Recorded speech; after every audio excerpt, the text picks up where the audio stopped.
Bon, eh bien, bonjour à tous. Je suis ravi de vous accueillir pour cette troisième saison des webconf de la Brest Basket Coach. Je suis Sébastien Legros, je suis le responsable de l'Institut régional de formation de la Ligue de Bretagne et on reçoit ce soir un des acteurs de la Brest Basket Coach, si ce n'est presque l'inventeur de la Brest Basket Coach, puisque la Brest Basket Coach est initialement la page de l'équipe technique départementale du 35, initiée par notre invité du soir, Julien Demeuré, CTF, du comité de 35. Donc, Julien, bienvenue, je te laisse la parole, Ok, et puis je te laisse le contrôle de l'écran aussi. d'accord, ok. Bon, merci Seb. Écoutez, ravi de refaire une intervention qu'on avait faite lors de lors de l'autre saison. C'est bon, tu vois mon écran Seb là? Ouais? C'est bon, c'est bon. Eh ben écoute, on y va. On avait fait une intervention sur les intentions de jeu, notamment chez les jeunes et notamment sur la catégorie U13. Du coup, on souhaitait la remettre au goût du jour dans cette nouvelle saison. Je vais vous partager donc, mon écran. Juste, euh, je vais repartir sur quelques citations qui, moi, m'ont permis de me construire en tant qu'entraîneur. Euh, pour vous expliquer un petit peu, ma philosophie en quelque sorte. Auparavant, juste quelques quelques petits mots. Moi, j'ai été pendant 10 ans dans un club pas très loin d'ici, à Mordel, près de Rennes, éducateur de club. Et ça fait en 10 ans également maintenant que je suis conseiller technique fédéral au comité. Je m'occupe de tout ce qui est volet formation et détection des jeunes joueurs et également un petit peu sur la formation de cadre. Juste quelques citations moi, qui me paraissent importantes et qui m'ont aidé à me construire. La première, c'est celle d'Ettore Messina. Tout le monde veut obtenir des résultats dans tout ce qu'il fait. Les résultats pour l'entraîneur de jeunes doivent être d'avoir des joueurs qui progressent plutôt qu'un certain nombre de victoires. C'est-à-dire que la compétition doit être simplement un support de formation pour développer des jeunes joueurs et ne doit pas être mis au centre du process. C'est-à-dire que le résultat, la victoire à tout prix, c'est bien de gagner, c'est sûr, mais pour moi, c'est mieux de progresser. Voilà, en quelque sorte, c'est un petit peu ça. La compétition, elle doit servir à ça. Euh, L'autre citation, c'est celle de Greg Popovich. Il faut leur montrer de l'attention sur et en dehors du terrain, comprendre ce qu'ils sont, ce qui les anime. Il parle de ses joueurs.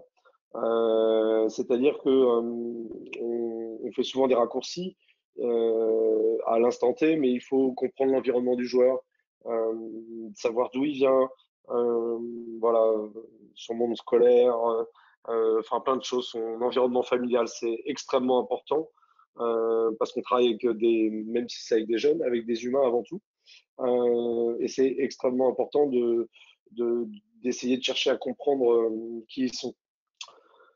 L'autre, donc l'école devrait plus se préoccuper d'éduquer que d'instruire. Donc là, je vais, je vais pas faire plaisir à ma frangine qui bosse à l'éducation nationale, mais c'est vrai que ça, c'est une citation de Claude Onesta. Pourquoi je la mets? En fait, c'est que je pense que nous, on devrait faire la même chose. C'est que malheureusement, on est aussi dans une société où, dans le basket, pendant des années, je vais essayer d'enseigner le basket alors que peut-être que le principal, c'est d'éduquer les jeunes et d'avoir cette dimension sociale, au-delà de, d'essayer d'avoir des très bons joueurs de basket. L'idée, c'est avant tout, à mon sens, d'avoir de très bonnes personnes. Donc ça, c'est quelque chose qui me paraît extrêmement important. Autre chose, et j'y reviendrai en fin d'intervention, la tactique pour un jour, la technique pour toujours. Ça, c'est une citation d'un coach serbe sur un voyage de la CTBF en Serbie. Ça veut dire beaucoup de choses. Là, on va vous parler d'intention de jeu, donc on va vous parler un petit peu quelque part de tactique, même si c'est un bien grand mot. En tout cas, ce qui est très très important, c'est que la technique, développer individuellement des joueurs, c'est vraiment ce qui est le plus important. Souvent, les coachs, on a tendance à mettre trop l'accent sur, comment dire, sur l'organisation collective, alors que c'est pour moi très secondaire par rapport au développement individuel des joueurs. L'avant-dernière, c'est Samuel Beckett, que j'aime beaucoup aussi, qui est un écrivain. Tu n'as cessé d'essayer, tu n'as cessé d'échouer, aucune importance, réessaie, échoue encore, échoue mieux. Il y avait la citation aussi de Nelson Mandela, hein, on ne perd jamais, soit on gagne, soit on apprend. L'idée, en tout cas, c'est à travers cette citation-là de Beckett, c'est de dire que l'échec, c'est par l'échec qu'on apprend et c'est par l'échec qu'on avance et qu'on progresse. Et pour ça, il faut essayer, donc il faut prendre des initiatives. Et du coup, voilà, ça me parle pas mal aussi en tant que coach. Et enfin, la dernière citation que j'adore, c'est celle de Fred Sarr, qui, euh, qui nous avait dit on ne fait pas du basket, on joue au basket. Et ça rejoint un petit peu l'idée un petit peu d'essayer de, d'instruire ou d'éduquer un petit peu, c'est que l'idée c'est de laisser de la liberté aux joueurs et de mettre des situations jouées pendant un paquet de temps. Je pense que j'ai fait beaucoup de situations sur lesquelles il y avait peu d'incertitude, de prise de décision, etc. Et c'est vrai que c'est un petit peu la mode en ce moment, voilà, la prise de décision. Mais c'est vrai que c'est quelque chose qui est extrêmement important. Voilà, je sors de l'entraînement tout à l'heure. Quand on met les jeunes en situation de 1 contre 1, les jeunes vont se faire avoir 3 fois de la même manière et ils vont continuer de se faire avoir de la même manière en fait. Si on leur dit pas, mais ça, voilà, ça fait sur un contrat, ça fait 2 fois qu'il te passe à droite. Est-ce que tu peux faire quelque chose? Ah oui, c'est vrai que j'y avais pas pensé. Bah oui, ne fais pas l'exercice, joue et essaye justement de prendre un petit peu cette dimension-là. Donc voilà, ça, je trouvais ça important de dire un petit peu voilà dans quel état d'esprit j'étais moi en tant que coach. C'est voilà, c'est des citations qui me parlent et c'est des citations qui m'ont aidé à me construire depuis quelques années maintenant. Alors, juste concernant le jeu des U13, parce qu'on va parler un petit peu de ça, même si vous verrez que le document il est transposable sur d'autres catégories. Euh, Quelques statistiques sur moi ce que je connais sur le tournoi intercomité. Donc c'est vrai que c'est un bon niveau au niveau de cette catégorie de U13, mais ce qui est intéressant c'est de voir un petit peu. Alors je l'ai fait que sur une génération pour l'instant parce qu'on a été bloqué sur la Covid, mais l'idée ensuite c'est de le faire sur plusieurs générations pour voir s'il y a des statistiques qui ressortent. Toujours est-il que les moyennes sur le dernier tournoi, donc c'est une moyenne sur 6 matchs, on était à 91 possessions par match. Et vous voyez le nombre de contre-attaques, de jeux de transition, de situations de seconde chance et d'attaques placées. On a tendance à dire que voilà, le jeu de U13, c'est forcément que du jeu rapide. On s'aperçoit que, bon, sauf si on met la contre-attaque et le jeu de transition ensemble, en effet, ça représente quasiment 60%. Et puis, il y a une partie également sur les secondes chances. J'y reviendrai tout à l'heure. Juste quelques stats, 27 balles perdues, 32 rebonds, hein, ça concerne notre équipe en garçon, 30% de balles perdues, c'est énorme, mais c'est normal, je l'expliquerai pourquoi. Pas mal de balles gagnées également avec l'agressivité, beaucoup de rebonds, dont 50% offensifs. Donc ça, c'est relativement important. Et puis les tirs, 41% de réussite au tir, mais 55% dans la raquette et 15% sur des tirs extérieurs, à mi-distance et à 3 points. C'est-à-dire que il y a énormément de tirs qui se font dans la raquette sur cette catégorie-là, qu'on le veuille ou non. Donc pour plein de facteurs. Donc en résumé, le jeu des U13 pour moi, c'est beaucoup de pertes de balles ou de ballons gagnés. On peut le voir dans les deux sens. Peu de contrôle au rebond, beaucoup de tirs proches du cercle et peu d'adresse dans le tir extérieur. Voilà, si je voudrais résumer un petit peu le jeu sur cette catégorie-là, c'est un petit peu tout ça. Donc c'est un jeu qui est basé sur l'intensité. Et ça, c'est quelque chose qui est très intéressant. Pas assez, à mon sens, quand je vais voir des matchs en club. parce que les coachs veulent souvent contrôler des choses qui, au final, ne contrôlent pas vraiment. Mais c'est le jeu, si on le base vraiment sur l'intensité, sur l'engagement, ce qui est très intéressant, c'est que ça va développer énormément les qualités athlétiques et les phases de transition attaque-défense et défense-attaque. Et moi, je préfère partir sur un jeu qui est un peu moins contrôlé et qui est basé là-dessus pour développer les joueurs, notamment sur ces aspects athlétiques et de transition de jeu. Mais en contrepartie, bah voilà, faut accepter aussi d'avoir moins de contrôle, donc beaucoup d'échecs. C'est-à-dire que c'est normal à cette catégorie-là que sur 91 possessions, si on va perdre 30% des ballons. Mais c'est pas si grave que ça en fait. L'idée, en tout cas, elle est vraiment d'aller vers ce jeu basé sur des allers-retours avec beaucoup de rythme. En tout cas, j'en suis moi intimement convaincu. Donc voilà. Euh, Est-ce que tu as. C'est une petite remarque. Ça veut dire aussi qu'il faut qu'on convainque peut-être aussi nos dirigeants que le résultat du match n'est pas si important que ça finalement, non? Bah, oui, oui, c'est important. Faut en discuter avec les dirigeants. Il faut en discuter aussi avec certains entraîneurs. Il faut aussi impliquer les parents là-dedans. Ça me paraît extrêmement important d'expliquer ce qu'on fait. Il faut communiquer sur ce qu'on fait. On est là pour. Certes, moi, quand je coach un match ou quand je joue un match, je vais pas dire que j'ai envie de perdre, mais je pense qu'il n'y a pas besoin de enfin, tout le monde a envie de gagner. Après, il y a toujours un gagnant, un perdant. L'idée, c'est vraiment de développer un jeu, des joueurs. Euh, je pars en principe, si on fait partie d'un club, euh, les 8 U13 ou les 10 U13 que vous avez, ce ne sera pas les 10 U13 qui seront en senior. Donc, est-ce que ça vaut vraiment le coup de passer beaucoup de temps à mettre en place des organisations collectives pour gagner des matchs? Parce que, en effet, hein, on peut mettre quelques petites organisations, des petites touches qui vont vous garder deux, trois paniers, enfin, qui vont vous rapporter deux, trois paniers, un ou deux petits trucs, voilà, qui vont vous permettre, par exemple, moi, au début, je faisais beaucoup de run and trap. J'organisais la défense. Vraiment. Et sur cette catégorie-là. Et au final, je gagnais des matchs. Mais au final, est-ce que je développais vraiment des joueurs sur la responsabilisation de la défense, tout terrain, etc. Ça ne veut pas dire qu'il ne faut pas faire de trappe. Mais ce que je veux dire, c'est que je l'organisais trop. Et donc, ça me permettait de gagner des matchs. Mais au final, est-ce que je ne me trompais pas d'objectif? Voilà, maintenant, c'est des choses que je fais un peu moins. Et j'essaye de moins organiser les choses, en tout cas sur cette catégorie-là. Et j'essaye de laisser plus de liberté au jeu. Après, ça ne veut pas dire qu'il faut faire n'importe quoi. Et du coup, ça va être un petit peu la suite du document. J'ai répondu, Seb? Ouais, non, non, mais tout à fait, c'est philosophique en fait. C'est ça. Alors, sur les intentions de jeu, il y a aussi un truc. Quand on est coach, on a l'impression d'utiliser des termes qui parlent à tout le monde.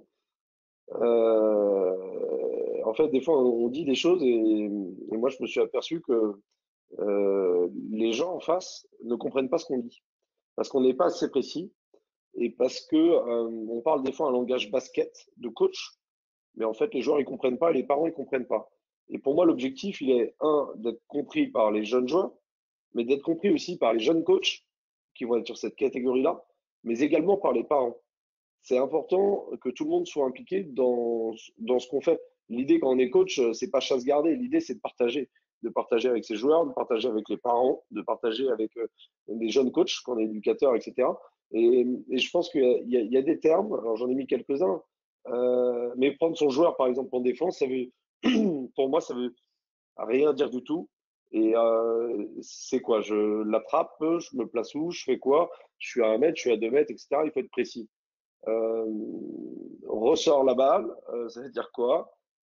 Passe sèche. Moi, j'utilise beaucoup plus les passes fortes. Au niveau des gamins, je trouve que passer fort la balle, ils vont plus comprendre que passe sèche. Voilà, donc ça, c'est des choses qu'on utilise. Le fameux applique-toi au lancer franc qui sert, à mon avis, strictement à rien parce que je pense qu'il n'y a aucun gamin qui fait exprès de rater son lancer franc. Donc souvent, on est applique-toi, applique-toi. Bon, c'est peut-être plus allez, voilà, concentre-toi.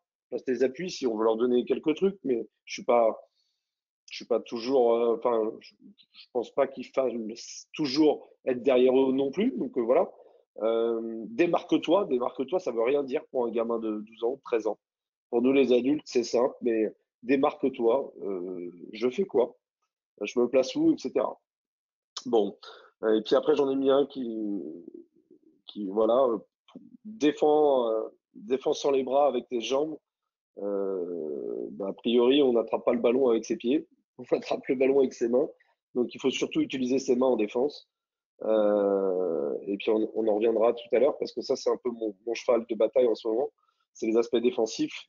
Parce que pendant des années, on a dit qu'il fallait, il fallait développer individuellement et offensivement les joueurs en priorité. Je suis d'accord avec ça. Mais le niveau défensif, s'il est faible, on ne peut pas évoluer et progresser en attaque. Et moi, je le vois bien là sur les gamins qu'on a.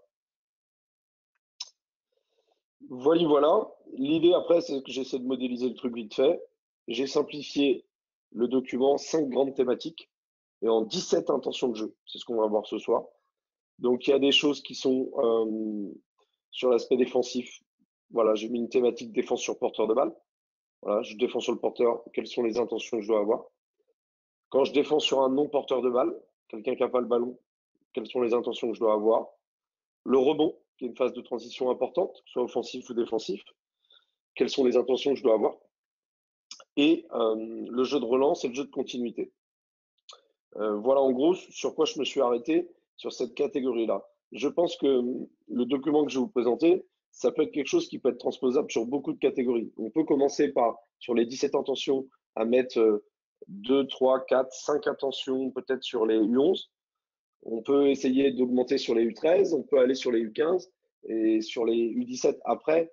Je ne vais pas vous présenter quelque chose avec des formes de jeu, des choses très, très chiadées et compagnie, parce que je pense que, en tout cas, en U11, U13, même U15, c'est pas si nécessaire que ça, sauf sur les U15 vraiment très confirmés. Ça veut dire aussi que c'est des repères pour la catégorie U13, mais au final, c'est plus afférent à un niveau de jeu. C'est-à-dire, si j'arrive en U17 et que j'ai 1 ou 2 années de basket, je peux retomber sur ces principes-là ou pas? Bien sûr. En tout cas, moi, je serais éducateur de club. Ce serait comment dire, mon document de référence qui ferait que ce serait mon projet sportif en fait. Ce serait mon projet sportif. Sauf si j'avais vraiment des U15, U17 très en avance. Mais en fait, on cherche souvent à complexifier les choses alors qu'il y a des choses qui sont relativement simples à mettre en place. Et puis, ce que je vais vous montrer là sur les intentions de jeu, c'est à travers le jeu, donc c'est à travers le coaching, notamment pour les coachs. Mais c'est pas l'essentiel parce qu'il y a tout le travail individuel derrière, le travail athlétique, il y a le travail autour du tir qui est extrêmement important, autour de l'aisance et tout ça. Et donc du coup, il y a tout le travail à l'entraînement qui est pas trop représenté là. Donc ça, c'est quelque chose qui est pour moi, quand je l'ai expliqué en introduction, qui est le plus important de développer individuellement des joueurs. Après, les joueurs, enfin, je pars du principe que pour être un bon basketteur, il faut maîtriser 2 choses. Son corps, donc ça c'est tout ce qui est référent à la motricité. L'autre point, c'est le ballon. Et ça, c'est tout ce qui est autour de l'aisance, etc. Si je maîtrise mon corps, je maîtrise la balle, j'ai des bons fondamentaux. Après, il faut être capable de les exprimer au travers de ces intentions de jeu-là qui vont être présentées.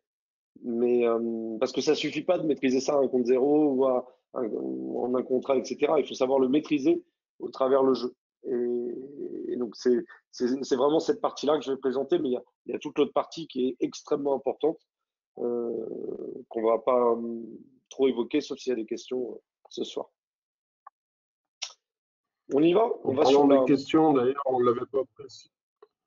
En parlant des questions, on l'avait pas précisé en préambule. On est peu nombreux là, donc n'hésitez pas à nous interpeller. Branchez votre caméra et votre micro si vous avez besoin d'interpeller Julien ou de passer par le chat.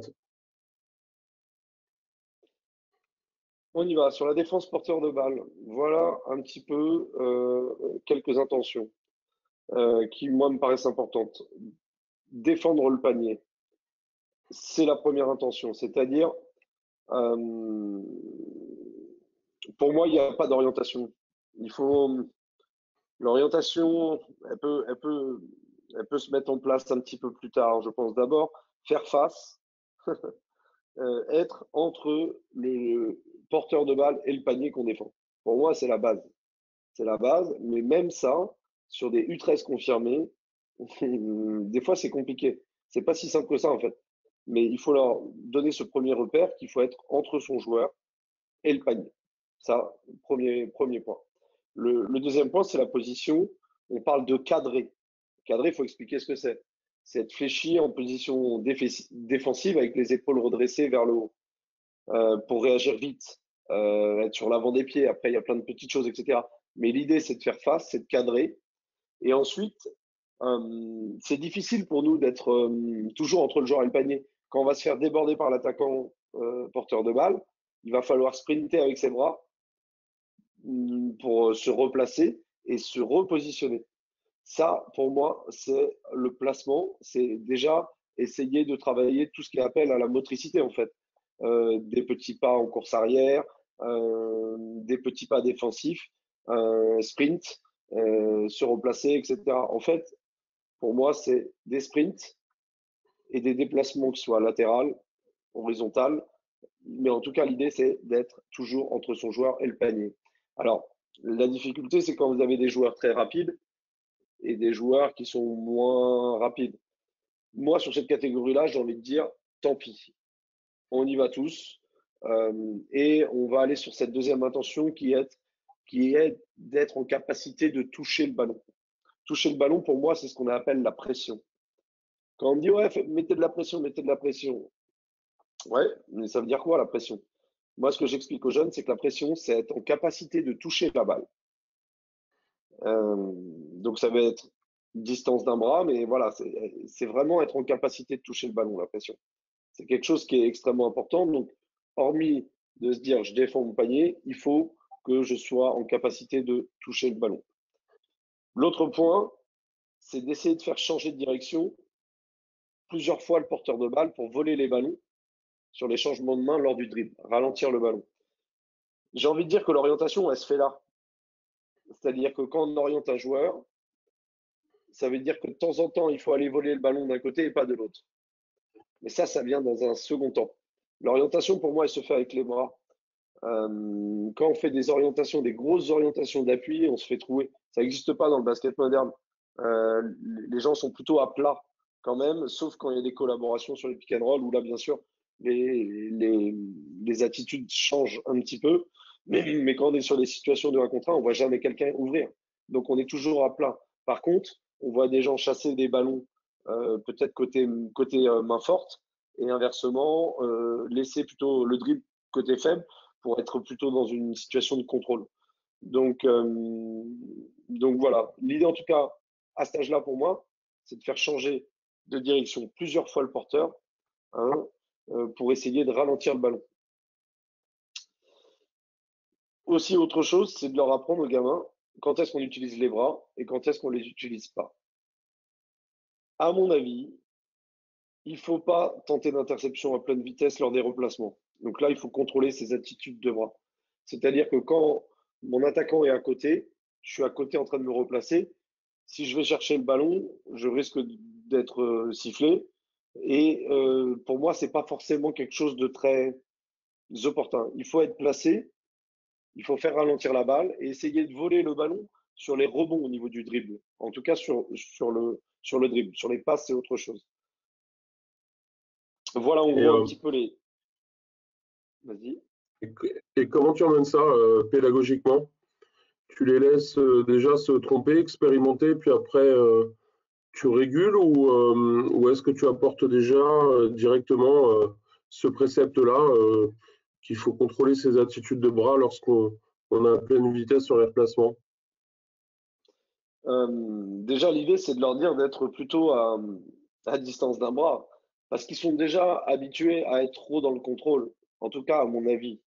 Mon avis, quand je vais voir les matchs, là, on sort d'un match amical de sélection dimanche, on a les meilleurs gamins du département. Les mecs, ils défendent pas, hein. Ils sont à 1m50, 2 mètres. C'est compliqué, en fait. Parce que souvent, ils trichent un petit peu en défense. Parce que souvent, ils savent s'exprimer en attaque. Donc, les bons joueurs en attaque, souvent, ils trichent un petit peu en défense. Leur dire, c'est difficile pour eux d'être en capacité de toucher la balle. Moi, je serais plutôt d'avis à dire, parce qu'il faut bien commencer par quelque chose. Le basket, c'est un sport où il faut aller vite et un sport de contrôle. Donc, il faut trouver le juste milieu. Sauf qu'à cet âge-là, pour moi, il faut commencer par quelque chose. Et moi, je pense qu'on les construit à l'envers dans la plupart du temps, où on dit contrôle déjà ce que tu fais et après on ira vite. Moi, je pense qu'il faut, tu te mets en danger, tu vas vite. Donc, même les grands, par exemple, les joueurs de plus grande taille qui sont moins mobiles, forcément, eh ben moi, je leur demande d'être à un bras. Je leur demande d'être à un bras. Ils vont se faire trouver 3, 4, 5, 6, 7 fois, notamment à l'entraînement. Et au fur et à mesure, déjà, ils vont progresser au niveau de la motricité. Et ils vont se faire moins trouer, entre guillemets, ensuite sur les 1 contre 1. Et après vient cette notion de régulation, un petit peu de distance, etc. Les bras, c'est la même chose. Je préfère quand même qu'un jeune aille chercher le ballon à pleine vitesse, même s'il est dans son replacement, plutôt qu'il n'aille jamais chercher le ballon. Et après, on va réguler. Mais je suis plutôt dans cette idée de pas trop de contrôle, et on apprend à contrôler après. Et je pense que malheureusement, on est plutôt dans la pédagogie inverse, quoi.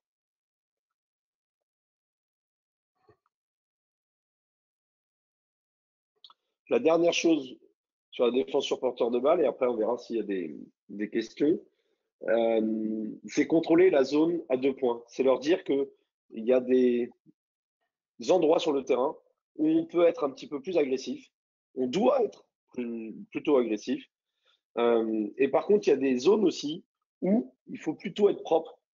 C'est-à-dire leur inculquer déjà qu'il ne faut pas donner des lancers francs gratuits à l'adversaire et que dans la zone à 2 points, l'idée, c'est quand je suis sur le porteur de déformer le tir, notamment quand je suis sur le côté, quand je suis face à lui. Éventuellement, c'est d'être plutôt dans cette situation de moins de contrôle quand je suis un peu en retard pour essayer d'aller contrer par derrière, passer derrière lui, etc., d'être malin là-dessus parce que je suis en retard. Mais par contre, quand je suis face à lui, quand je suis sur le côté, c'est d'essayer d'être propre. C'est pour moi le seul endroit où je leur demande d'être un petit peu plus dans le contrôle. Et puis, cette histoire de contrôler le rebond en restant, si possible, avec les appuis au sol. Vous avez des petits flashcodes là sur chaque thématique. Donc, il y a 5 petits montages. Je mettrai comment dire, le diapo à dispo là. Vous avez sur la chaîne Brest Basketball Coach là dans Place les intentions de jeu que je vous parle qui sont mises en avant via de la vidéo, ce qui est peut-être plus parlant également pour agrémenter le document. Est-ce qu'il y a des questions sur parce que je vois qu'on n'est pas nombreux, tu vois, s'il y a des gens qui veulent poser des questions sur cette première partie de défense porteur de balle, des gens qui ne sont pas d'accord aussi, ça m'intéresse.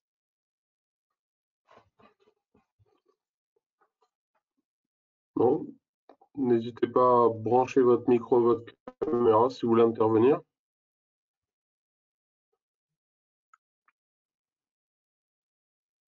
Écoute, ça n'a pas l'air pour le moment, ça a l'air d'être assez clair. On continue. On continue. Le deuxième volet, c'était la défense sur non-porteur. Donc, c'est-à-dire les gens qui n'ont pas la balle.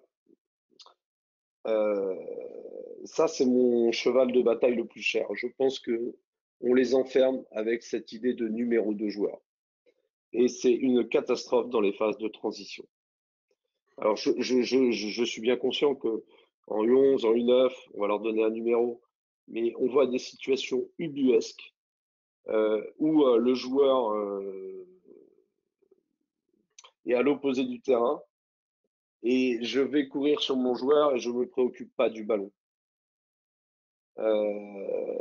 Il faut, à mon sens, pour favoriser les transitions, Quand on parle de sport collectif, par exemple, moi, ça, c'est par exemple quelque chose qui me parle. C'est partager les déplacements et transiter rapidement.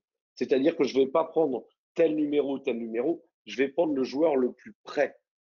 Et ça les oblige à regarder ce qui se passe autour d'eux, ça les oblige à communiquer entre eux, et c'est extrêmement intéressant. Parce que ça va, voilà, on s'en fout des mismatchs à cet âge-là, entre guillemets, voilà, que c'est pas tel joueur qui défend sur tel joueur. En tout cas, moi, je pense que c'est pas important.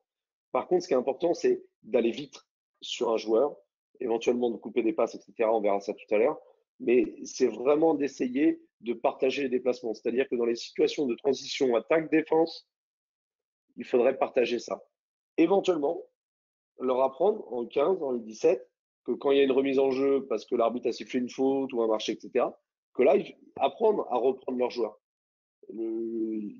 sur lequel ils ont la responsabilité. Ça, je trouverais ça vraiment très, très intéressant. Mais voilà, je pense que partager les déplacements et transiter rapidement, c'est quelque chose d'extrêmement important.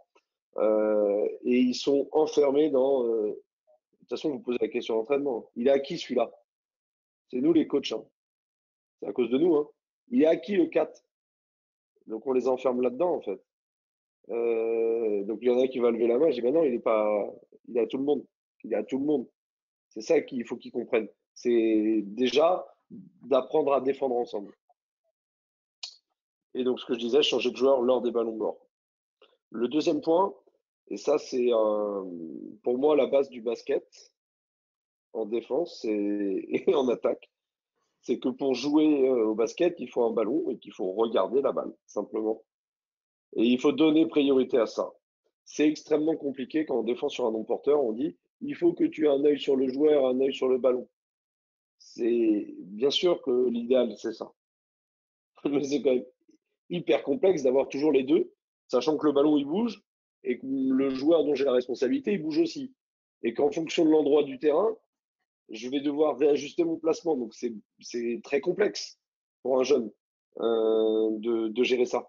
Donc moi, j'ai fait le choix de me dire la priorité, c'est un œil sur la balle. C'est un œil sur le ballon parce que, a priori, il n'y a que celui qui a le ballon qui peut marquer des paniers. Et ça, je veux qu'ils comprennent ça. Parce que moi, j'ai vu des joueurs, des fois, le porteur de balle va tout seul au panier, et le mec, il est à 1 mètre, l'autre, il est dans les choux, et il reste sur son joueur. Il reste sur son joueur. On a tous connu ces situations-là. Donc voilà. Le fait d'avoir un œil sur la balle va leur faire prendre conscience que de temps en temps, je dois aller aider, de temps en temps pas, mais en tout cas, d'essayer de défendre un petit peu ensemble. Ensuite, c'est se replacer par la course. Ouais, vas-y. Mais comment tu te situes par rapport à la première responsabilisation sur son joueur au départ, ou la responsabilisation de son duel, parce qu'on peut perdre aussi les duels sur les non-porteurs, sur des backdoors. Donc toi, tu acceptes en fait ce déchet de se dire de temps en temps, je me Ouais. fais piéger par une coupe dans le dos, par une course dans mon dos, justement. On peut pas tout défendre. Moi, je pense que la priorité, c'est ça, c'est de donner un œil sur la balle. Et je crois qu'à haut niveau, j'avais vu un truc il y a quelques années de Vincent Collet qui disait ça, en fait. Qui disait qu'il allez, il accepte des fois de prendre 2, 3 backdoors dans le match parce qu'il va y avoir 2, 3 backdoors. Par contre, ils vont être très hauts en pression. Et résultat des courses, ils vont empêcher les jeux adverses de se développer. Et voilà, donc même à haut niveau, des fois, enfin voilà, à cet âge-là, des fois, quand j'entends les coachs sur l'entraînement ou sur le coaching, il faut qu'ils savent jouer vite, qu'ils savent défendre le ballon, défendre les passes, défendre les backdoors, contrôler le rebond, tout défendre en fait. Mais c'est pas possible pour l'instant. C'est pas possible. Alors surtout s'ils s'entraînent une fois ou deux par semaine, c'est impossible. Donc moi, je donne la priorité là-dessus, en tout cas sur cette catégorie-là, et j'accepte en effet de prendre des backdoors. Donc ça veut dire aussi que bah, en tant que coach, vous pouvez pas grogner de temps en temps quand il y a voilà, vous prenez un petit backdoor ou deux. Mais je vais revenir sur les intentions de jeu aussi offensives, parce que ce que je vous ai dit tout à l'heure, c'est que le niveau de jeu souvent défensif est tellement faible qu'on ne peut pas progresser en attaque. Si défensivement, on arrive à élever notre niveau, on pourra trouver des situations de lecture. Malheureusement, pour jouer des backdoors, il faut être sur les lignes de passe. Moi, le constat que je fais, on va y venir tout à l'heure, c'est qu'ils sont rarement sur les lignes de passe. Ils sont toujours en train de flotter plus ou moins. S'ils sont sur les lignes de passe, bah, on pourra jouer les backdoors. Mais si tout le monde a un pied dans la raquette, plus ou moins tous en train de flotter, bon, bah, il y a un truc à faire, hein, c'est tirer, hein, et basta. Donc, on va pas pouvoir développer beaucoup de jeux, en fait. Donc, c'est un peu le chat qui se mord la queue. Il faut que le niveau défensif soit suffisamment élevé et puis accepter de prendre des petits backdoors, quoi. Si je reprends le fil, se replacer par la course, puis en étant dos au panier que l'on défend. C'est-à-dire que il faut toujours essayer d'être face, enfin, d'avoir son panier sur lequel on défend dos à nous. Pour moi, c'est quelque chose d'important. C'est-à-dire, on court, on sprint, mais essayer de se replacer dans l'autre sens, ça, c'est quelque chose qui s'apprend dans la motricité. C'est pas évident, hein. C'est de faire sprint, de changer d'attitude, et de se replacer. Souvent, les joueurs débutants, ils sont face à leur panier qui défendent. Et donc ça, c'est des choses qui doivent s'apprendre en regardant la balle, en donnant priorité à ça. Les deux autres intentions, et ça rejoint un petit peu ce que tu disais, Seb, là, c'est apprendre à couper la passe. Couper la passe, dans un premier temps, pour moi, c'est plus facile sur remise en jeu. Donc ça, il est non négociable.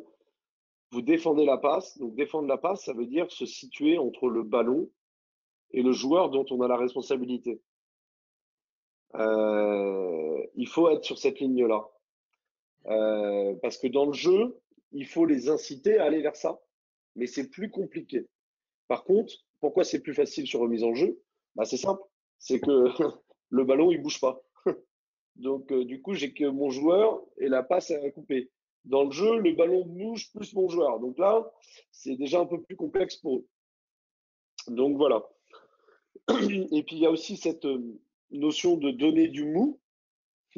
C'est-à-dire que quand le joueur est loin du ballon, il faut donner de la distance. C'est ce qu'on appelle le positionnement d'aide défensive. L'aide défensive, pour moi, c'est quand on intervient entre le joueur et le ballon.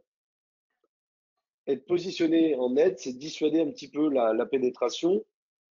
C'est autre chose. Donc voilà. En tout cas, moi, je leur demande aux 4 autres joueurs d'être sur les lignes de passe. C'est pas à l'ancienne, là, où on coupe les lignes de passe en étant vraiment en deny, en contestation forte côté ballon, et puis à l'opposé, on flotte. Je pense que c'est beaucoup plus complexe, enfin, c'est beaucoup plus simple à la fois. C'est que il faut vraiment que tout le monde soit sur les lignes de passe. Et le triangle, il est plat, en fait. Le triangle d'aide qu'on a toujours appris. Pour moi, le triangle, il est plat, en fait. Tu es sur la passe. Tu es sur la passe. Ça veut dire que tu acceptes les backdoors, comme tu dis, mais tu es sur la passe. Tu es sur la passe continuellement. T'es à hauteur, quoi. Donc, ouais, tu es toujours à hauteur. Ouais. Tu es toujours à hauteur et même si ton joueur est loin du ballon, tu es à hauteur, mais tu donnes du mou. C'est juste ça. Et puis l'autre point qui est important, c'est que je vous ai dit, Fred Sarr a dit on ne fait pas du basket, on joue au basket, feinter en défense. C'est-à-dire que quand je suis dans mon positionnement d'aide, c'est ce que j'essaye de leur faire comprendre. Ils peuvent faire des erreurs, je m'en fous, mais je veux qu'ils prennent une décision. Soit ils vont aider, et s'ils vont aider, c'est pas juste aller mettre le bras sur le dribble, hein, ça peut être essayé de temps en temps, mais c'est surtout se positionner entre le ballon et le panier. Entre le ballon et le panier. Encore obstacle. Voilà, une vraie aide. Si par contre, je peux aussi décider de feinter d'aller en aide et de revenir fort sur la passe, parce que ça va perturber l'attaquant. Mais je veux qu'ils prennent une décision, c'est-à-dire que lors d'une pénétration, c'est soit ils vont en aide, mais vraiment en aide, soit ils vont sur la passe, mais en tout cas, ils ne restent pas entre les deux sur leur positionnement d'aide. Et ça, je pense que c'est quelque chose qui est vraiment à, à essayer de développer, c'est qu'ils prennent des décisions. Et alors, c'est encore moins le joueur qui se fait passer, quoi. C'est pas au joueur qui se fait passer de dire aide, aide, aide. C'est vraiment, vu que moi je demande à ce que tous les joueurs voient le ballon, c'est au joueur qui intervient en aide qui va communiquer, qui va dire aide, pour que derrière on enchaîne les rotations. Mais c'est pas au joueur qui se fait passer d'annoncer l'aide. Parce que bon, j'ai pas été un joueur à grand niveau, mais je pense que j'étais le spécialiste. Je défendais pas trop. Aide les gars, aide. Donc en gros, bon démerdez-vous quoi. Ça veut dire en collègue quoi derrière. Donc il faut, je pense, essayer d'aller plutôt vers le joueur qui intervient en aide, qui communique et qui annonce l'aide. Voilà en gros sur les 7 petites intentions en défense. Est-ce qu'il y a une remarque, Seb, ou des questions? Non, non. Donc ça veut dire que c'est principalement sur des défenses hommes qui sont déjà un peu organisées. Il n'y a pas de truc très très organisé, style zone press ou des choses comme ça, où tu l'as dit, run and trap. C'est vraiment sur des principes individuels, quoi, avec une interaction entre les joueurs, une collaboration entre les joueurs. Ouais, il y a un exercice que j'aime beaucoup faire à l'entraînement, c'est le 1 contre 2. Parce qu'on fait beaucoup de surnombre offensif en fait. Et on fait rarement du surnombre défensif. Et essayez juste, vous mettez un attaquant, vous mettez 2 défenseurs. Regardez ce qu'ils vont faire. Naturellement, ils vont se mettre en château de cartes. Ils vont se mettre un devant et puis l'autre à rien foutre derrière. Dites-leur d'essayer de défendre à 2, côte à côte. Et vous allez voir les comportements et les attitudes qui vont changer. C'est-à-dire qu'ils comprennent qu'ils peuvent défendre à plusieurs. Un joueur qui va couper la route exprès à un attaquant pour qu'il change de main parce qu'il a compris que son copain derrière peut lui voler la balle parce qu'il n'est pas très loin. Waouh, en U13, c'est ça qu'il faut qu'on arrive à développer dans l'aspect joueur, jeu, de prendre des initiatives en défense. En fait, c'est leur laisser de la liberté. Moi, il y a des trappes dans le jeu de mes équipes. Hein. Il y en a qui prennent des initiatives, mais je dis pas, si le ballon va là, on fait trappe, derrière, tu fais rotation, tu fais ci, tu fais ça. Non, non, c'est pas comme ça que ça se passe. C'est à l'initiative des joueurs. C'est à eux de sentir la chose. Et puis après, de temps en temps, bah, ils vont trapper alors qu'il faut pas trapper, donc on va prendre le bouillon derrière. Bah, tant pis. Après, on essaye de réajuster et réexpliquer pourquoi on a pris le bouillon. Il y a peut-être des zones sur lesquelles il faut éviter de faire des trappes. Mais en tout cas, on peut prendre plus de risques, par exemple, sur la première partie de terrain. Ça, c'est évident. Mais pour moi, en U13, on peut prendre des risques jusqu'à la raquette, en fait. Et c'est ça qu'il faut essayer de faire comprendre aux gens. Et aux joueurs, surtout. Bon, bah, on continue alors. Ouais, écoute, s'il n'y a pas d'autres questions, hein, n'hésitez pas. On est là pour relayer vos propos. Hein. Ensuite, le rebond. Le rebond, bon, je suis pas intervenu là-dessus tout à l'heure, mais il y a 3 domaines statistiques qui sont extrêmement importants au basket. Si vous dominez 2 d'entre elles, en général, vous gagnez un match. Il y a l'adresse, il y a le rebond et il y a les ballons gagnés ou les pertes de balles. En fait, c'est ce qui vous permet d'avoir le plus de possession que l'adversaire, sauf l'adresse. L'adresse, c'est quand même assez aléatoire, même à haut niveau, ça l'est encore plus sur ces niveaux de basket de jeunes. Les pertes de balles, vu qu'on veut qu'ils soient intenses et qu'ils jouent sur le jeu rapide, il va y a forcément y en avoir.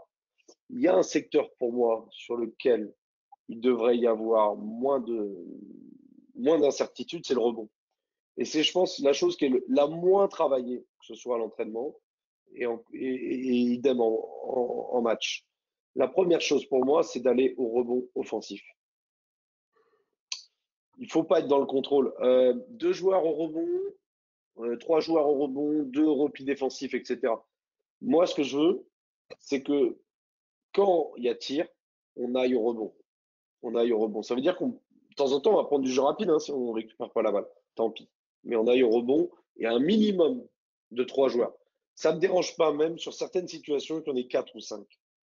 c'est pas si grave que ça. Moi, ce que je veux, c'est que les joueurs extérieurs aillent au rebond. Ce que je veux, c'est que ce n'est pas qu'une histoire de grand, etc. Et de sentir les choses par rapport à ça.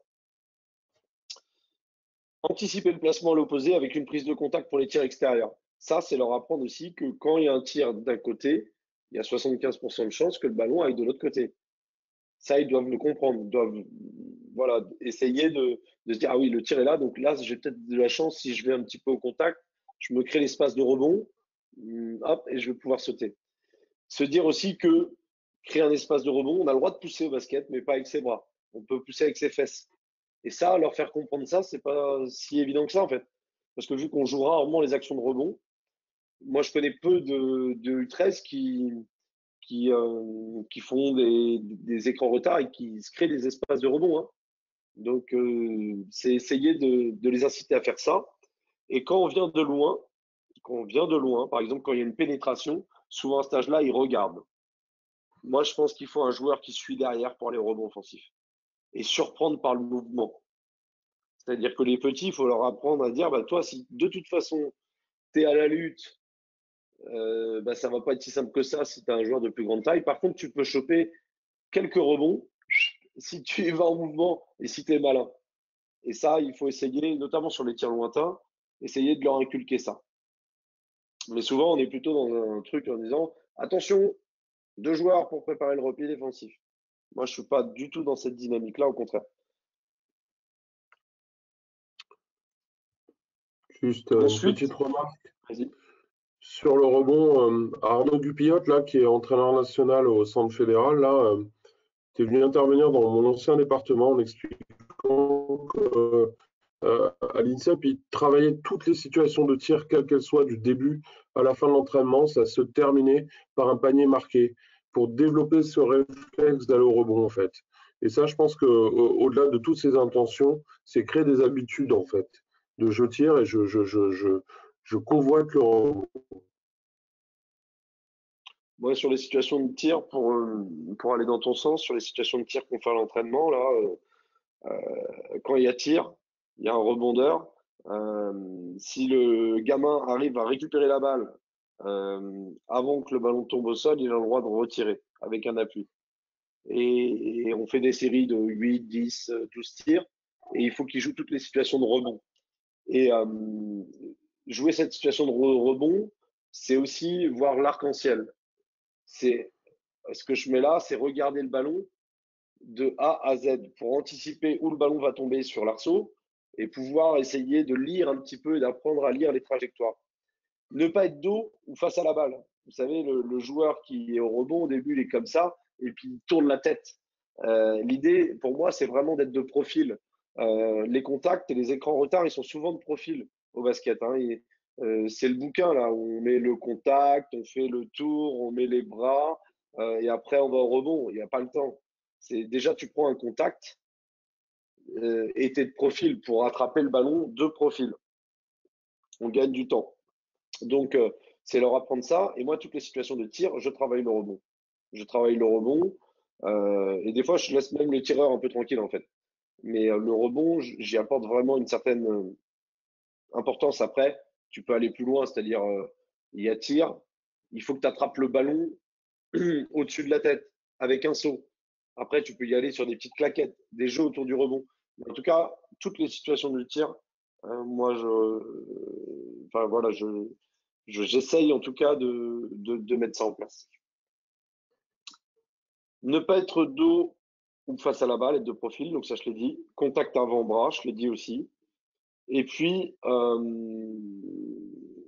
anticiper le jeu de relance, ça c'est quelque chose d'important.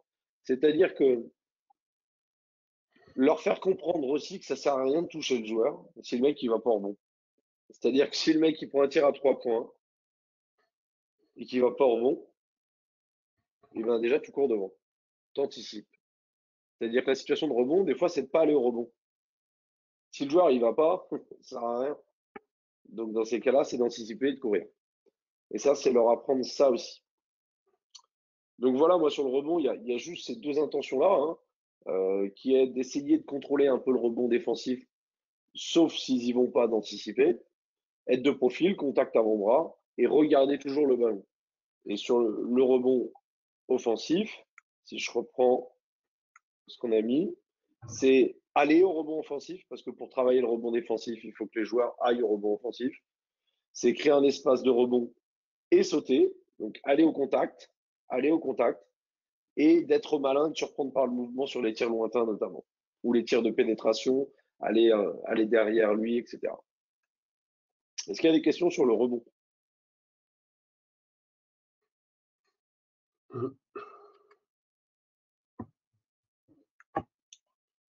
On continue sur l'attaque alors? Allez, go.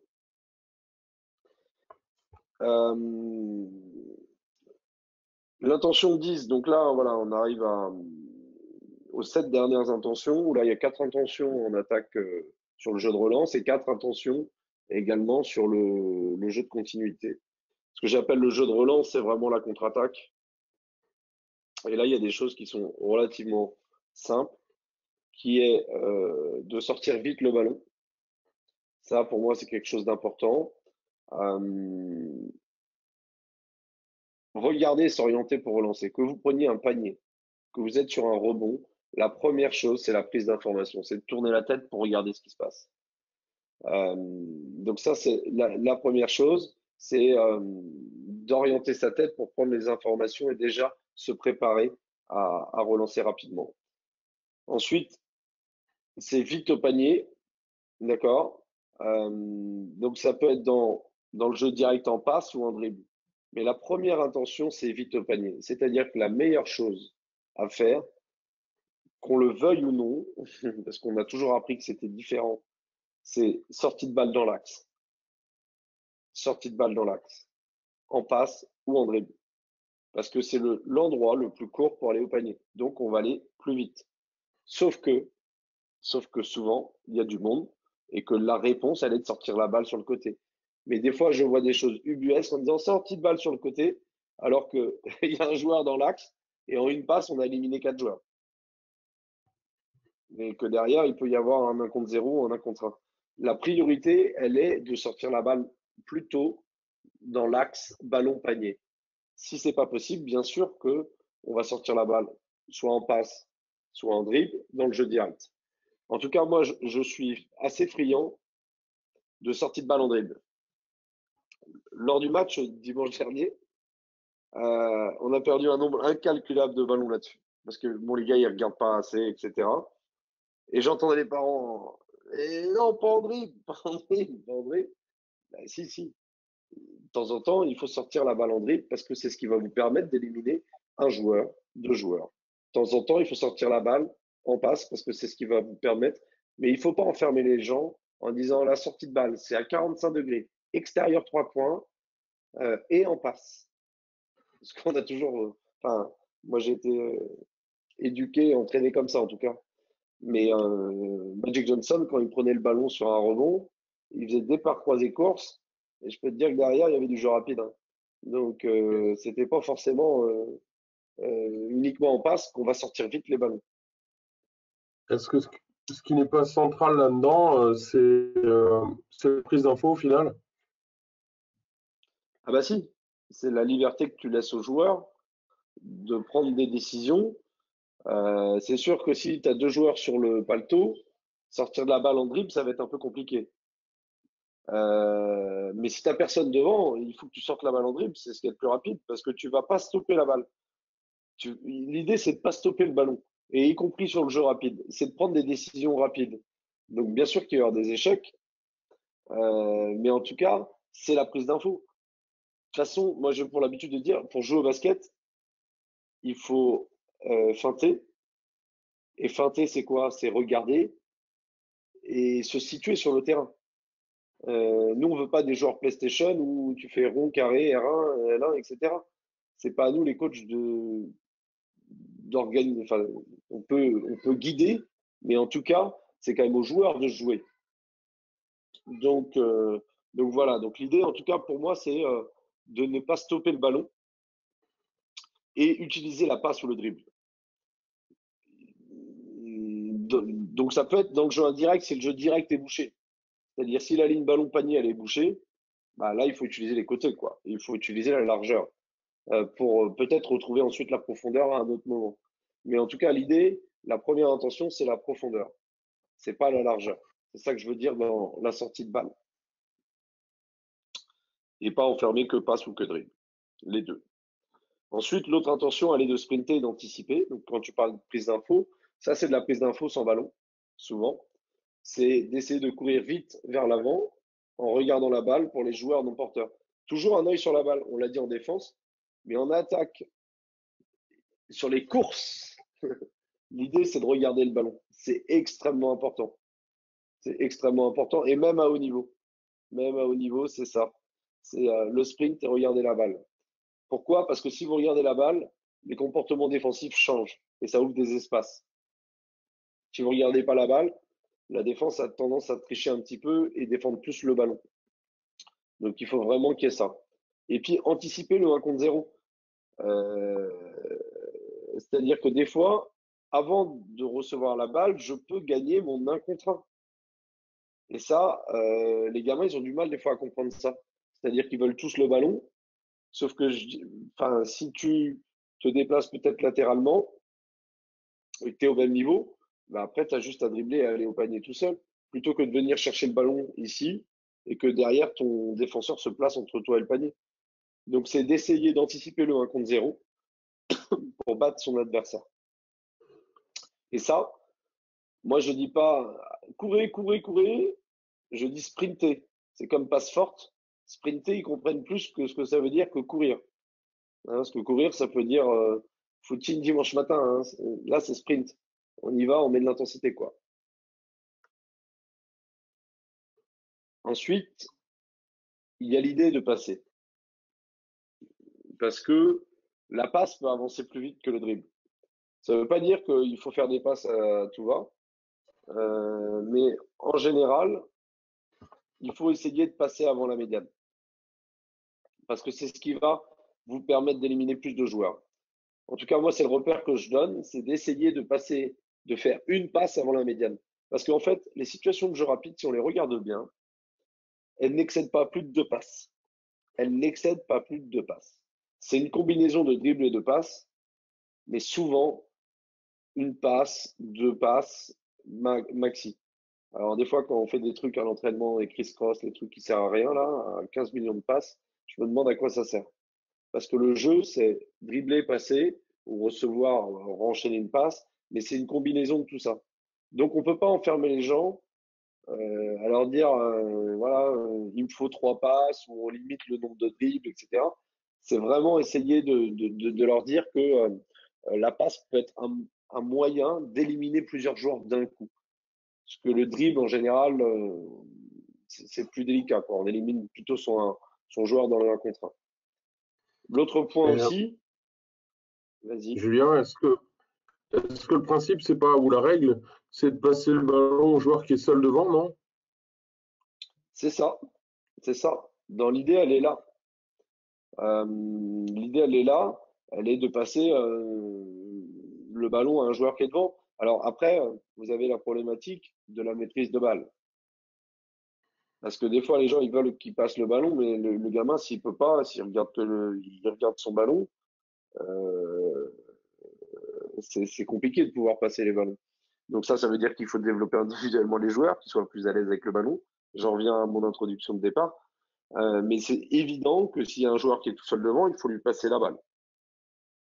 À une seule condition, c'est que soit le défenseur est au milieu, entre les deux, donc dans ces cas-là, on peut passer en lob, soit l'angle de passe est ouvert. Et dans ces cas-là, c'est une passe forte. Si mon défenseur est prêt, pour moi, il ne faut pas passer la balle. Il faut passer le joueur en dribble pour ouvrir l'angle de passe et passer fort. C'est juste ça dans les repères défensifs. Ça dépend un petit peu d'où est placé le défenseur. C'est-à-dire que des fois, on entend les parents, mais il est tout seul devant. Bah, mais s'il a un joueur sur le paletot et déjà il ne maîtrise pas la balle, faire une passe par-dessus un joueur, ou voilà, il faut d'abord qu'il se dégage de la défense pour passer, quoi. Donc ça, c'est quelque chose d'important. Moi, ce que je veux, c'est qu'il passe de manière plutôt forte et directe et éventuellement des passes lobées dans un espace quand le défenseur est au milieu. Mais la puissance de la passe, pour moi, est quelque chose d'extrêmement important parce que ça rajoute de l'intensité au jeu. C'est-à-dire qu'on parle de l'intensité dans les courses, mais on parle jamais d'intensité dans la technique. Enfin, quand on rentre dans une salle et que derrière, je peux vous dire, ils s'envoient des pralines pour se passer fort les ballons. Moi, je me dis, je vois le niveau de jeu déjà. Si c'est des passes toutes molles, etc., je me dis, oula, c'est un peu plus compliqué. Donc, la puissance des passes, pour moi, est un vrai critère. C'est aussi être capable d'attraper les ballons forts, etc. Donc, c'est quelque chose d'important. Dernière chose sur les passes, il faut arrêter avec l'histoire des passes à terre. La passe à terre, elle peut être intéressante dans la fixation, dans des petits espaces, etc. Mais quand j'entends ce qui autour des terrains, passe à terre, passe à terre, passe à terre, je pose la question aux gamins là qu'on a.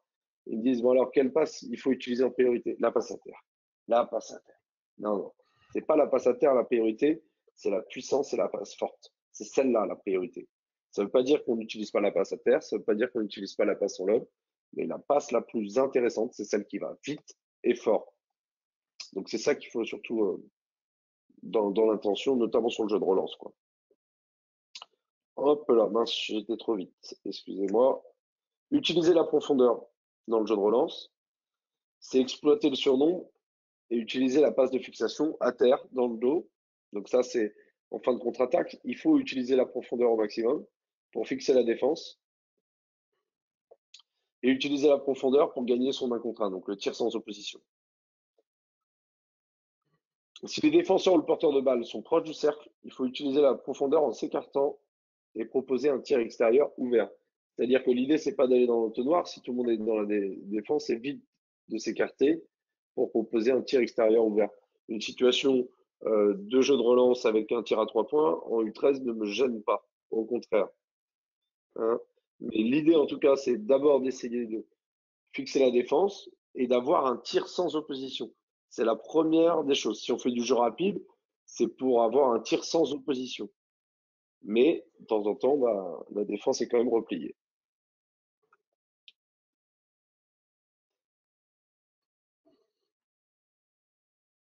Ok, donc sur le jeu de relance, on a mis sortir vite la balle, sprinter, passer, utiliser la profondeur.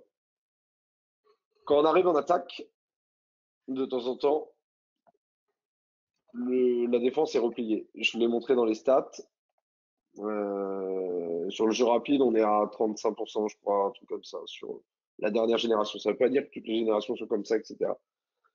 Toujours est-il que de temps en temps, la défense, elle est repliée. Quand il y a un coup de sifflet, la défense, elle est repliée. Donc là, il faut favoriser pour moi un jeu de continuité. Le jeu de continuité, c'est que les gamins comprennent qu'il ne faut pas stopper la balle. Ne pas stopper la balle, c'est pas uniquement la passe. Ne pas stopper la balle, ça peut être aussi avec le dribble. Mais en tout cas, il faut que le ballon bouge latéralement et vers le cercle ou pour reprendre de l'espace. Mais il faut que le ballon bouge, ne pas stopper le ballon. Ça, ils doivent le comprendre. Et la première chose, et c'était facile, enfin, c'est plus facile à leur faire comprendre, c'est dans le 1 contre 1. C'est-à-dire que souvent, ils manient bien la balle, ils font 15 dribbles, 15 gris-gris sur place. Ça sert à rien. Par contre, leur dire que si tu fais gris-gris, c'est pour bouger latéralement, pour ensuite attaquer ou reprendre de l'espace pour réattaquer de l'autre côté, etc. Et de faire bouger la balle déjà sur le 1 contre 1, je pense que c'est quelque chose qu'ils peuvent comprendre plus facilement. Et après, il faut qu'ils la comprennent collectivement. Donc, regardez compter le nombre de partenaires et de défenseurs en amont du ballon. Ça, c'est regarder le repli défensif, c'est-à-dire il y a plus de défenseurs que d'attaquants. Bon, bah écoutez, ça veut dire que c'est fini, mais on ne stoppe pas la balle. Attaquer en dribble dans l'espace libre pour aller au panier si peu de défenseurs dans le couloir de 1 contre 1. La priorité, la base du jeu collectif, c'est le 1 contre 1. C'est le duel. Pour moi, c'est essentiel. Quand on me dit la base du jeu collectif, c'est la passe, pour moi, ça ne me parle pas. La base du jeu collectif, c'est le duel. Si je joue moi 1 contre 1 et que j'ai 2 défenseurs sur le paletot, ça veut dire que j'ai un copain qui est tout seul, je peux faire la passe. Mais des fois, on essaye de leur dire fais la passe, fais la passe, fais la passe. sauf qu'il a un couloir de 1 contre 1 énorme. Et ben, je suis désolé, faire la passe, c'est pas être collectif. Être collectif, c'est jouer sur 1 contre 1. Donc, utiliser la passe latérale en cas d'aide, donc c'est fixation passe. Voilà. Autre chose qui est importante pour moi, c'est prendre les tirs ouverts. Et, Faire 1 sur 15. Vas-y. ouais, Julien, j'avais une question sur ton ne pas stopper le ballon. La priorité aussi, c'est peut-être de définir des espaces, du spacing entre les joueurs aussi, Ouais, pour que tu puisses pouvoir t'exprimer dans ce jeu de duel dans un premier temps, et puis ce jeu de passe derrière aussi, non? c'est ça. C'est-à-dire d'être toujours à 4 extérieurs et d'avoir des joueurs qui. Un qui coupe dans le jeu direct souvent. C'est-à-dire que c'est pas forcément un passé là. Je suis pas friand trop de ça, mais des gens qui jouent dans le dos de la défense, des backdoors, un petit peu de mouvement. Mais l'idée, en tout cas, c'est de jouer vraiment autour, en tout cas, et face au cercle. Parce que à cet âge-là, hormis des exceptions, il y en a peu qui seront destinés à jouer enfin, dès maintenant dans le jeu intérieur. On ne sait pas de quoi l'avenir sera fait, comment vont se développer les gamins. Donc l'idée, c'est pas de les enfermer non plus, notamment les grands. Un petit message pour les grands, de ne pas les enfermer trop près du panier parce que du coup, il faut qu'ils s'expriment face au cercle. Et ça, c'est quelque chose pour moi qui est extrêmement important. Après, euh, dans la notion de spacing, ouais, c'est jouer à 2 arrières et puis utiliser vraiment la profondeur un petit peu. Mais oui, il faut en parler, c'est évident. Parce que sinon, ils ne peuvent pas trop s'exprimer autour de ça. Je ne l'ai pas mis d'ailleurs dans le document, il faudrait que je le rajoute. Et Euh, j'avais une deuxième remarque sur le jeu de fixation passe. Qu'est-ce que tu demandes par rapport à la passe sur ce jeu, la passe en fixation? Tu acceptes le mouvement des joueurs au moment de la passe ou tu demandes aux joueurs de poser leurs appuis pour passer? ouais, les deux sont importants. Quand on regarde les matchs, alors si on veut être dans le contrôle, l'idée ce serait plutôt de passer la balle. Par contre, passer sur un appui par-dessus, passer comme ça, c'est des passes qui se voient et faut les laisser s'exprimer. J'ai pas trop d'avis tranché sur la question. L'idée, par contre, c'est plus de se dire, quand j'ai 2 joueurs, je prends la décision de faire la passe. Que je stoppe, que je pivote pour passer derrière ou que je m'arrête, j'ai pas trop d'avis vraiment tranché sur la question. Euh, je sais que passer en l'air, en étant en l'air, c'est quand même plus compliqué qu'en étant arrêté. Mais Ouais, voilà, j'ai je pas. te dis ça parce que précédemment, on avait constaté sur des sélections départ d'un moindre niveau par rapport aux 35 ou des sélections régionales que 80% des pertes de balles sur les passes étaient provoquées par un déséquilibre en fait. Mais ça venait sûrement aussi d'un manque de maîtrise technique sur la passe. Donc c'était un précepte de Philippe Hervé notamment quand il était à l'élan de Chalon qui demandait à tous ses joueurs de poser leurs appuis avant de pouvoir enchaîner les situations de passe. Donc c'est une réflexion quoi. Ouais, non, mais c'est une bonne réflexion. Euh, c'est une bonne réflexion. Après, j'ai pas d'avis tranché sur la question, surtout sur cette catégorie-là. Euh, je leur interdis pas de faire des passes dans le dos, par exemple. Au contraire, je les encourage à faire ce genre de choses. Les gamins qui prennent ces initiatives-là, ou des passes de renversement comme ça, là, waouh. Des passes derrière la tête. J'ai vu des trucs un petit peu ce dimanche, là. Il y a peu de gamins qui sont capables de faire ce type de passe quand même. Et c'est plutôt intéressant, en fait. Donc, faut pas les brider là-dedans.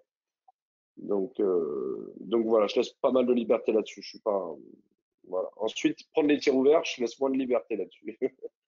C'est-à-dire que le gamin qui prend pas son tir alors qu'il est ouvert, donc prendre le tir ouvert, ça veut dire quoi un tir ouvert? Un tir ouvert, c'est quand voilà le défenseur ne peut pas intervenir sur le ballon, quoi. Euh, Ça, c'est extrêmement important. Sachant qu'on va dans les intentions de jeu à 3 ou 4 rebonds. Un tir ouvert, ça peut être aussi une passe décisive. Ça, faut leur faire comprendre ça, parce qu'on va au rebond. Mais c'est un coach, je crois que c'est Christophe Evano qui me disait ça, c'est 1 sur 100, c'est le début de l'adresse. C'est pas con. Après, tu feras 2 sur 100. Après, tu feras 3 sur 100, 4 sur 100, et puis voilà, tu vas progresser. Mais il faut être en capacité, quand il y a tir ouvert, tu prends ton tir. Voilà, c'est quelque chose d'important. Et peu importe que tu sois à droit ou pas à droit pour le moment. Après un dribble, une passe latérale ou une passe venant de l'intérieur, les tirs non contestés par la défense doivent être sanctionnés par une prise de tir. Peu importe l'action précédente, le joueur et le tempo de l'attaque.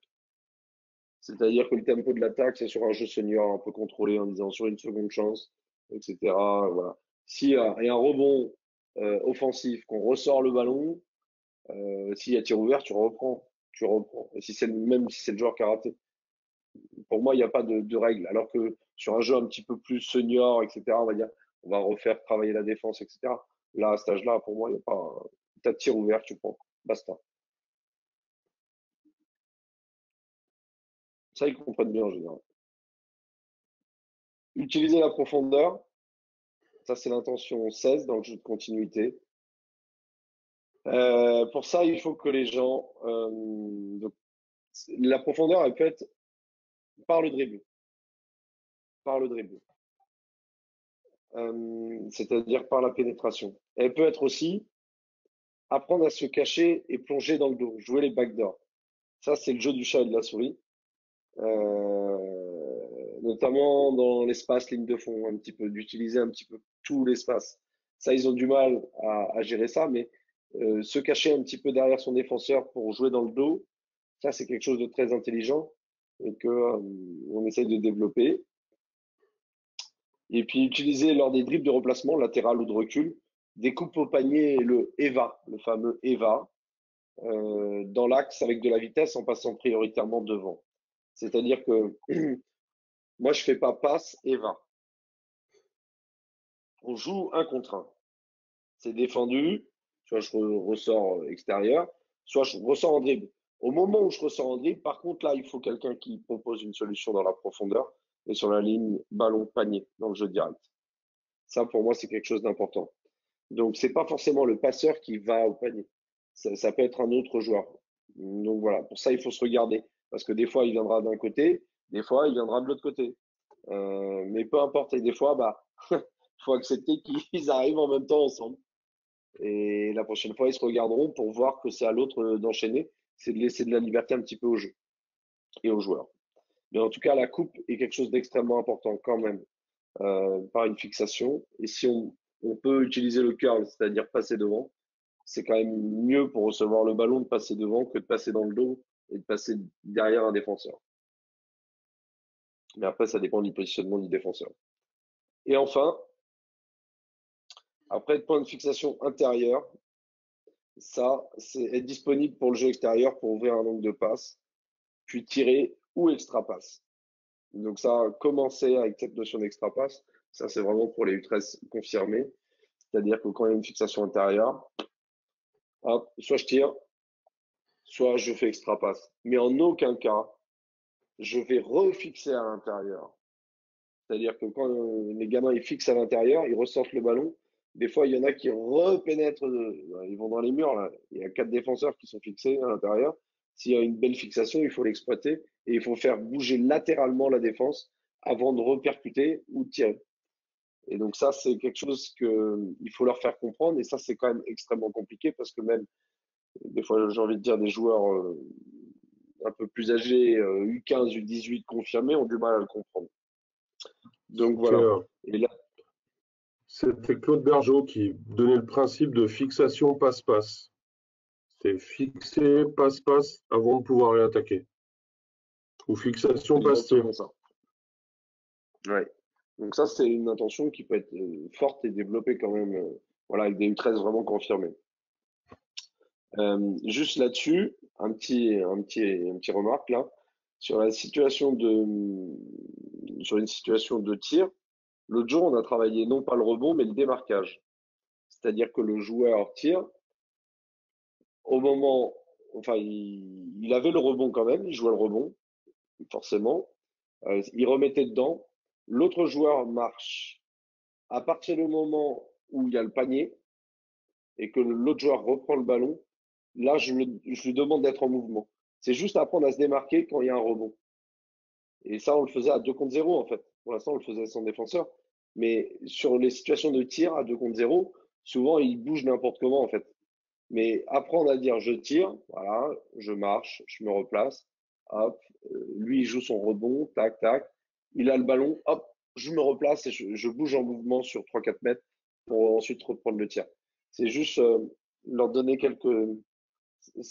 sur un point de fixation intérieur, c'est déjà travailler ça en fait et d'optimiser son temps. Voilà. En gros, on arrive à 17 intentions de jeu. Donc, il y a tous les petits flashcodes si vous voulez aller voir les petites vidéos. Pour conclure, et puis après, on verra si c'est ce que je vous ai dit. Euh, j'ai pas l'impression de parler chinois. Peut-être que, au vu du nombre de questions, je pense pas. Mais j'ai pas l'impression de parler chinois sur ce que on essaye de mettre en place, en tout cas, ce que j'essaye de mettre en place moi sur les U13. L'idée, c'est que ce soit compris de tous, des jeunes, des parents également aussi, dans les intentions de jeu, dans le droit de savoir un petit peu ce qu'on fait avec leurs gamins. Euh, et ce projet de jeu, pour moi, euh, il peut être exprimé dans un club, mais il faut pas oublier que l'essentiel à cet âge-là, c'est motricité ballon, c'est-à-dire les fondamentaux. Ces intentions de jeu-là, elles peuvent être exprimées avec des joueurs ou des joueuses qui ont un certain niveau dans la maîtrise de la balle et la maîtrise de son corps. Sinon, c'est pas possible. Donc, l'essentiel, au-delà des intentions de jeu, il est l'entraînement et le développement individuel des joueurs. Voilà sur le petit message de fin.